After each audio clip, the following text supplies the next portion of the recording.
This channel does not promote any violent, harmful or illegal activities. All content provided by this channel is meant for an education purpose only.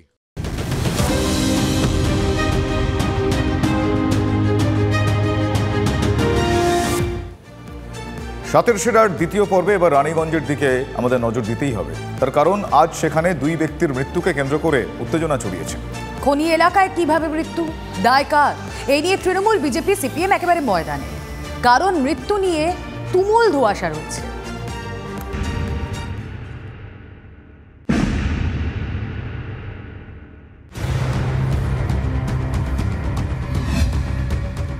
ফের খনি এলাকায় মৃত্যুকে ঘিরে রাজনীতির উত্তাপ। সোমবার রানীগঞ্জের আমরাসোতায় দুই ব্যক্তি রাজেশ তুরি ও বিনোদ ভূঁইয়ার রহস্য মৃত্যু। পরিবারের দাবি তারা প্রাতঃভ্রমণে বেরিয়েছিলেন, তারপরেই আচমকা মৃত্যু সংবাদ। কোথায় গেছিল আপনার ছেলেটা? ছিলা কোথায় গেছে আমি জানতে পারি না। আমি ঘরে ভাতি ঘুমাচ্ছি, তারপরে ছিলা ঘর থেকে বাইরে বেরিয়েছে। দুই ব্যক্তির মৃত্যুর খবর পেয়ে ঘটনাস্থলে যান আসানসোল দক্ষিণের বিজেপি বিধায়ক অগ্নিমিত্রা পাল। পরিবারের সঙ্গে কথা বলে বিধায়কের অভিযোগ, এখানে দুটি পরিবারে দুজন ভাই মারা গেছে। রাত্রিবেলায় তারা এখানকার মাইন্সে গেছিলেন, যতদূর আমি শুনতে পাচ্ছি আশেপাশের মানুষের থেকে। এই ধরনের এখানে তো কোনো রুটি রোজগার নেই। খনিতে রাত্রিবেলা রাতের অন্ধকারে পরিবার চালাবার জন্য এক বস্তা কয়লা নিতে যাবে, সকালে এসে সেটা বিক্রি করবে, 300 টাকা পাবে বা 200 টাকা পাবে। খনি এলাকায় মৃত্যুকে নিয়ে সিপিএম তৃণমূলেরও দাবি। সবাই জানে যে কয়লা খনিতে এরা কয়লা আনতে যায়, সেখান থেকে কয়লা চাপা পড়ে মারা গেছে। তার জন্য দায়ী পুলিশ আর সিআইএসএফ এখানে কাজ করে না। আর যারা এখান থেকে টাকা নেয়, ওই চুরির কয়লার থেকে যারা টাকা নেয়, তারা সব থেকে বড় দায়ী। দুই মৃত্যু ঘিরে উত্তেজনার মধ্যেই খোঁজ খবর করতে প্রথমে বাঁশরায় এজেন্ট অফিসে যান অগ্নিমিত্রা। সেখান থেকে কুনস্তরিয়া এরিয়া অফিসে ডিএম এর সঙ্গে দেখা করেন বিজেপি বিধায়ক। সেখানেই খনি এলাকায় বহিরাগতদের অনুপ্রবেশ নিয়ে বিধায়ক জিএম এর কথা কাটাকাটি।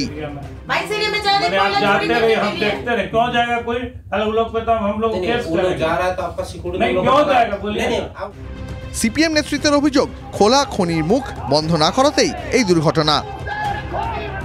যে পরিত্যক্ত কয়লা খনি, সেখানে হচ্ছে কয়লা উত্তোলনের পর মাটি দিয়ে ভরাট করতে হবে, পূর্বের অবস্থায় ফিরিয়ে আনতে হবে, তো সেগুলো ভরাট করা হয়নি, যার ফলে দুর্ঘটনা ঘটেছে। আমরা যা জানতে পেরেছি যে দুজন সাধারণ মানুষ হচ্ছে নিহত হয়েছে, মৃত্যু হয়েছে দুজনের, আহত হয়েছে আরও 2-3জন। মৃত্যুর পিছনে কয়লা চুরির পাশাপাশি ইসিএল এর বিরুদ্ধে গাফিলতির অভিযোগ করে সব পক্ষই। এরিয়া অফিস থেকে বিজেপি বিধায়ক রানীগঞ্জ থানার আমরাসোতা ফাঁড়িতে যান। পুলিশের সঙ্গে কথা বলার পর অগ্নিমিত্রা পাল দাবি করেন, যেটা আগে আমার কাছে ইনফরমেশনটা ছিল না, পুলিশ কিন্তু মাইন থেকে বডি বের করেনি, পুলিশ নিয়ে এসে বডি বাড়ি থেকে। তো তাহলে কি প্রমাণ যে ইসিএল-এর কলিয়ারি মাইন্সে এটা হয়েছে? যে মারা গেছে সে খনিতেও মরতে পারে, তাই সে মার্ডারও হতে পারে, সে হার্ট অ্যাটাকেও মারতে পারে। তো এটা যে বলা হচ্ছে যে ইসিএল-এর মারা গেছে খনিতে, এটা কিন্তু তার কোনো প্রমাণ নেই। তো এটার মধ্যে কোনো অন্য বিষয় রয়েছে, এটার মধ্যে অন্য কোনো এজেন্ডা রয়েছে। বিধায়ককে কেন বলছেন আমি জানি না, সত্যকে তিনি কেন ঢাকতে চাইছেন আমি জানি। শাক দিয়ে তো মাছ ঢাকা যায় না। যাই হোক, হ্যাঁ, আমরা কিন্তু গরিব মানুষের ক্ষতিপূরণের দাবি জানাচ্ছি। ইসিএল কর্তৃপক্ষকে এর ক্ষতিপূরণ দিতে হবে। মৃত্যুর পর তৃণমূল বিজেপি চাপানোতর তুঙ্গে, তার মধ্যেই স্লোগান, বিক্ষোভ। রবিবার রানীগঞ্জের বল্লভপুর পেপার মিলে সাসপেনশন অফ ওয়ার্কের বিরুদ্ধে সিটুর ধর্নায় হাজির হয়েছিলেন অগ্নিমিত্রা। এদিন বাঁশরায় এজেন্ট অফিসে অগ্নিমিত্রা পাল পৌঁছতেই বিজেপির বিরুদ্ধে স্লোগান দেন সিটুর নেতা কর্মীরা, সঙ্গে ছিলেন তৃণমূল কর্মীরাও। বিজেপির সঙ্গে সৌজন্যের কোনো ব্যাপার নেই। তারা বছরে 2 কোটি বেকারের কাজ দেওয়ার কথা বলেছিল, ওরা কাজ দেয়নি, ওরা কাজ কেড়ে নিচ্ছে। সামনে লোকসভা নির্বাচনে কিছু ফায়দা তোলার জন্য, ওই ফটোশ্যুট করার জন্য বিজেপির এমএলএ এসেছিলেন। সিপিএমও যা, টিএমসিও যায়, যা কংগ্রেসও তাই তারা আমাকে দেখে উজ্জীবিত হচ্ছে। আমি কোনো দলের পাশে দাঁড়াতে যাইনি, আমি বেঙ্গল পেপার মিলের শ্রমিকদের পাশে দাঁড়িয়েছি। যে বেঙ্গল পেপার মিল বন্ধ করা যাবে না, তাদের মাইনে দিতে হবে। সব মিলিয়ে ফের মৃত্যুকে কেন্দ্র করে তপ্ত আসানসোলের খনি এলাকা, দায় নিয়ে তুঙ্গে চাপানোতর। ক্যামেরায় নীলাদ্রি শেখর পালের সঙ্গে চন্দ্রশেখর চট্টোপাধ্যায়ের রিপোর্ট, TV9 বাংলা। তৃণমূলের ঘরে কোন্দলের খবর নতুন কিছু নয়, কিন্তু তা বলে শীর্ষ নেতৃত্বের কথাও শুনবে না। চন্দ্রকোনা 2 নম্বর পঞ্চায়েত সমিতিতে এরকমই পরিস্থিতি। 6 মাস হয়ে গেছে, পঞ্চায়েত ভোট হয়ে গেছে, কিন্তু এখনো কোনো স্থায়ী পঞ্চায়েত সমিতি গঠনই করতে পারল না তৃণমূল কংগ্রেস। কেন জানেন? কারণ এখানে গোষ্ঠীকোণ দল একেবারে চরমে উঠেছে। পরিস্থিতি এমনই যে শীর্ষ নেতৃত্ব বারবার সাবধান করা সত্ত্বেও কোনো কাজ হচ্ছে না। দেখুন, অশান্তি, বোমাবাজি, গুলি, রক্ত, মৃত্যু, এমনকি ব্যালট বক্স নিয়ে ছুট। গত বছর পঞ্চায়েত ভোটে শাসক ও বিরোধী দলের বেলাগাম সংঘর্ষ দেখেছে গোটা বাংলা। সবশেষে যে যার মতো করে পঞ্চায়েতের ক্ষমতা দখল করেছে। যেমন চন্দ্রকোনা 2 পঞ্চায়েত সমিতি, সেখানে বিরোধীদের দাঁত ফোটাতে দেয়নি শাসক দল, কিন্তু তাতে কি, ভোটের 6 মাস পরও ঘাসফুলের ঘরের কোন্দলেই বিরোধী শূন্য চন্দ্রকোনা 2 পঞ্চায়েত সমিতির স্থায়ী সমিতি গঠন করা যায়নি। পশ্চিম মেদিনীপুর জেলার চন্দ্রকোনা 2 পঞ্চায়েত সমিতির মোট আসন 18। গত পঞ্চায়েত ভোটে সবকটি আসনে জয়ী হয় তৃণমূল কংগ্রেস। গত বছরের 10ই আগস্ট ভোটাভুটিতে সভাপতি ও সহসভাপতি নির্বাচন, আর সেখানেই তৃণমূলের গোষ্ঠীকোণ দল প্রকাশ্যে চলে আসে। কারণ শীর্ষ নেতৃত্ব সভাপতি ও সহসভাপতির নাম পাঠিয়েছিল জেলায়। সভাপতি পদে প্রাক্তন বিধায়ক ছায়া দলুয়ের নাম পাঠিয়েছিল শীর্ষ নেতৃত্ব। অভিযোগ, শীর্ষ নেতৃত্বের নির্দেশকে তোয়াক্কা করেননি জেলার নেতারা। ভোটাভুটিতে সভাপতি হন অলোক ঘোষ ও সহসভাপতি হন দোলন কোটাল। এই নিয়ে দলেরই একাংশের বিরুদ্ধে ক্ষোভ উগরে দিয়েছেন চন্দ্রকোনার প্রাক্তন তৃণমূল বিধায়ক ছায়া দলুই।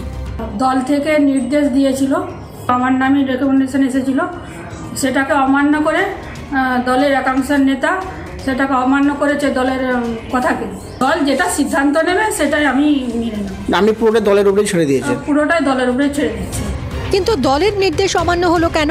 তৃণমূলের একাংশের দাবি, নির্বাচিত সভাপতি ও সহসভাপতি বিধায়ক অরূপ ধারা ঘনিষ্ঠ।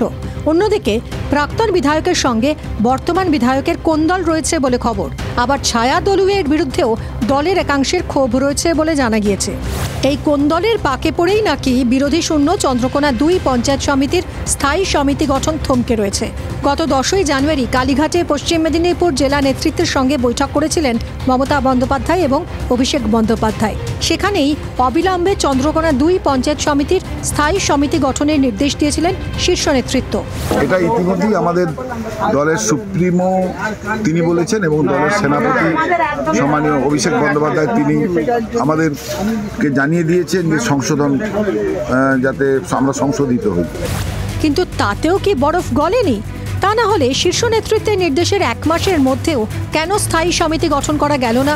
6 মাসের টালবাহানা নিয়ে বিজেপির অভিযোগ, এই স্থায়ী সমিতি গঠন না হওয়ার জন্য চন্দ্রকোনার সাধারণ নাগরিক তারা বিভিন্ন সরকারি পরিষেবা থেকে বঞ্চিত হচ্ছে।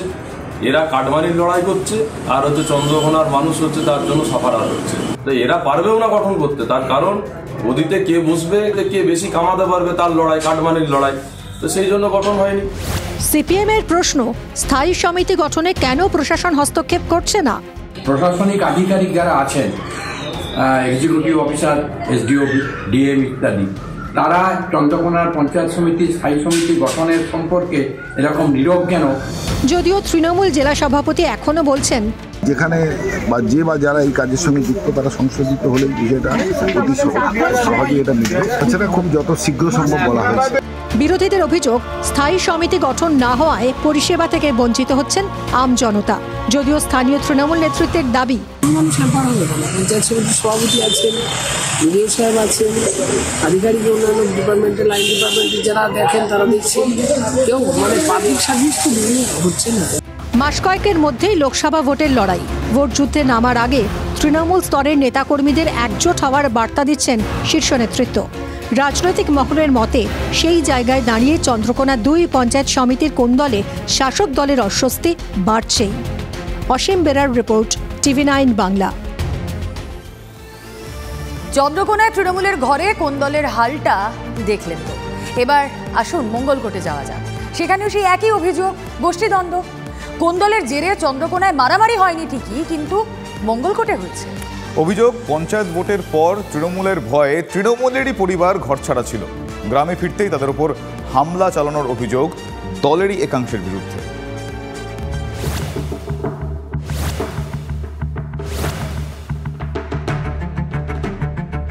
শাসক দলের আক্রমণে ভয়ে এলাকা ছাড়ার অভিযোগ বিরোধীরা করেই থাকে, কিন্তু তাই বলে তৃণমূলের ভয়ে তৃণমূলই ঘর ছাড়া? বাড়ি ফিরতেই ফের হামলার অভিযোগ বিরোধী গোষ্ঠীর বিরুদ্ধে। ঘটনায় সরগরম পূর্ব বর্ধমানের মঙ্গলকোট। রবিবার কামালপুর গ্রামে আক্রান্ত শেখ সাবির আলী। জানো মারিস না, তো বললাম আমি ওরা মারবো না, ছেলেকে টেনে ঘর থেকে বার করে মারতে মারতে ডেঙ্গে করে জোর হাত করছে, হাতে বেরোইছে, পায়ে পড়ছে, পায়ে মারছে। একটা সদস্য তাকে বললাম, সদস্য আবার ঢুকিয়ে দিলা, দুটো ছেলেকে দিয়ে সামনে খিল লাগিয়ে দিলা। কেন হামলা? জানা গিয়েছে এলাকায় তৃণমূলের দুই গোষ্ঠীর বিবাদ দীর্ঘদিনের। একদিকে তৃণমূল নেতা শান্ত সরকারের গোষ্ঠী, অন্যদিকে রয়েছে রহিম মল্লিকের দল। পঞ্চায়েত ভোটের আগে থেকেই দুই গোষ্ঠীর বিবাদ বলে খবর। প্রাক্তন প্রধান হাসনা বানু বেগমের দেওর সাবির আলী আক্রান্ত হয়েছেন। জানা গিয়েছে হাসনা বানু শান্ত সরকারের গোষ্ঠীর লোক। ভোটের পর রহিম মল্লিকের গোষ্ঠীর ক্ষমতা বাড়ে, তারপর থেকেই নাকি ঘরছাড়া হাসনা বানু বেগমের পরিবার। পরিবারের দাবি, এদিন ব্যক্তিগত কাজে বাড়ি গিয়েছিলেন সাবির আলী। সেই খবর পেয়েই নাকি তার উপর চড়াও হয় মঙ্গলকোট পঞ্চায়েতের উপপ্রধান রহিম মল্লিকের অনুগামীরা। রহিম এখন উপপ্রধান হয়েছে, এর আগে শান্ত সরকার উপপ্রধান ছিল, তাদের নেতৃত্বে আমার ছিল। ওরা টিকিটটা পাই, টিকিটটা পাওয়ার পর মারবো, ধরবো, কাটবো, ভেঙে দেবো, করে দেবো, এরকম করে ওরা খেতে দেয়। বাড়ি থেকে বের করে বাঁশ লাঠি দিয়ে মারধরের অভিযোগ দলেরই একাংশের বিরুদ্ধে। আমি এসে আমার স্বামী, আমি আমার ভাসুর এসে দরজা ভেঙে আমার ভাই দেখছি একদম সেই অজ্ঞান অবস্থায় একবারে মাটিতে লুটলুটু করেছে, কোনো ক্ষমতা নাই, উঠার কোনো ক্ষমতা নাই, দুটো পা, হাত, পিঠ সব ভেঙে দিয়েছে। তৃণমূল প্রাক্তন প্রধানের অভিযোগ, দলেরই একাংশ লাগাতার তাদের হুমকি দিচ্ছে। পুরাতন কর্মী ছিলাম, আমাদের কি অপরাধ সেটা বলতে পারছি না। আমাকে শাসিয়েছে, আমার বরকে শাসিয়েছে, ওকে বলেছে যে এরকম প্রাণে মারার হুমকি শুধু দিয়েছে আমার স্বামীকে, আমার দেওরকে বলেছে তোরা বেশি করবি তো তোদেরকে জানে মেরে দেবো। বিরুদ্ধে অভিযোগ বলতে যারা মেরেছে আমার তাদের বিরুদ্ধে অভিযোগ। হ্যাঁ জানি, ওদের মধ্যে আছে সুজাউদ্দিন, আছে কোচন, মদন, বদরুল, মারফত। আক্রান্ত পরিবারের দাবি, পঞ্চায়েত ভোটের পর থেকে তাদের পালিয়ে বেড়াতে হচ্ছে। আমার যতদিন বাইরে টিএমসি দল করবো, 7 মাস বাইরে। পঞ্চায়েত ভোটের পর থেকে বাইরে? হ্যাঁ, পঞ্চায়েত ভোটের পর থেকে বাইরে। দল কিছু বলছে না? দল দেখছে, ব্যাপারটা মাথায় নিচ্ছে। অভিযোগ অনেক, যদিও অভিযুক্ত উপপ্রধানের পাল্টা দাবি, বাড়ি ছাড়া তৃণমূলে আমলে কেউ নাই, সবাই গ্রামে আছে। এ পারিবারিক অশান্তিতে তাকে হয়তো ফুটুমুটি হয়েছে, তাকে হয়তো মেরেছে। দল এখানে দলের কোনো মানে নাই, রাজনীতির কোনো সম্পর্ক নাই। আক্রান্ত শেখ সাবির আলী বর্ধমান মেডিকেল কলেজ হাসপাতালে চিকিৎসাধীন। ঘটনায় দুজনকে গ্রেপ্তার করেছে পুলিশ। কিন্তু এরপর শাসকের ভয়ে বাড়ি কি ফিরতে পারবেন তৃণমূলের প্রাক্তন প্রধানের পরিবার? কৌশিক দত্ত ও মনতোষ পোদ্দারের রিপোর্ট, TV9 বাংলা। ছিল পঞ্চায়েত, সেখান থেকে 2022 সালে ফালাকাটাকে পুরো এলাকা করে রাজ্য সরকার। বছর 2, কিন্তু আজও নিজস্ব ভবন পায়নি ফালাকাটা পুরসভা। রয়েছে কর্মীর সংকট, তাই গাফিলতির অভিযোগে সরকারের বিরুদ্ধে সরব বিজেপি। যদিও পুর নগর উন্নয়ন মন্ত্রীর সঙ্গে বৈঠকের পর চেয়ারম্যানের বিশ্বাস, হাল ফিরবে, সমস্যাও মিটবে। 2022-এর ফেব্রুয়ারিতে ভোট। 18 নম্বর ওয়ার্ডের ফালাকাটা পুরসভার সবকটি আসনই দখল করে তৃণমূল কংগ্রেস। চেয়ারম্যান হন অবসরপ্রাপ্ত স্কুল শিক্ষক প্রদীপ মহুরি।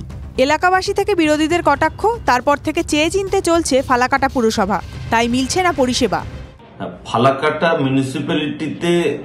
মিউনিসিপ্যালিটি হয়েছে, কিন্তু ফালাকাটার সাধারণ মানুষ কোনো নাগরিক পরিষেবা আজ পর্যন্ত পাননি। বিরোধীদের অভিযোগের কারণ, ফালাকাটা পুরসভার নিজস্ব কোনো ভবন এখনও নেই। ডাকবাংলাতে অস্থায়ীভাবে চলছে পুরসভা, পঞ্চায়েতে ও অন্য জায়গা থেকে কর্মী এনে চলছে কাজ। এমনই পরিস্থিতি যে পুরসভার অব্যবস্থার জেরে 2 বার পদত্যাগ করেছিলেন চেয়ারম্যান। তার আক্ষেপ, একটা মানুষের দেখুন ফালাকাটা পৌরসভার 18টি ওয়ার্ডে মানুষ দুহাত তুলে আশীর্বাদ করেছেন এই পৌর বোর্ডকে। আমরা পৌর বোর্ড মানুষের কাছে দায়বদ্ধ, মানুষের পরিষেবা দেওয়াটা আমাদের জরুরি কর্তব্য বলে মনে করি। সেটা করতে গিয়ে আমাদের কিছু অসুবিধে ছিল।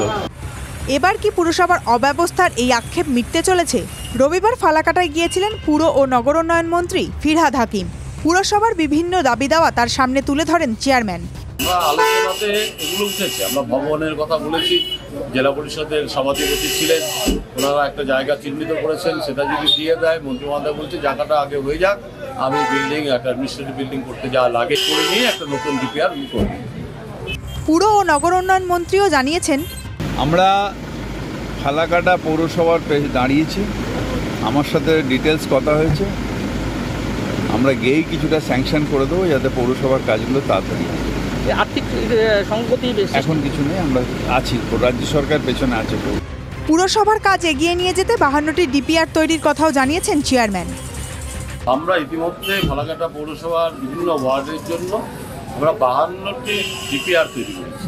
এই 52টি ডিপিআরের আনুমানিক কাজ আমাদের যেটা এস্টিমেটেড ভ্যালু, ভেটেড ভ্যালু, সেটা 10,56,00,000 টাকা।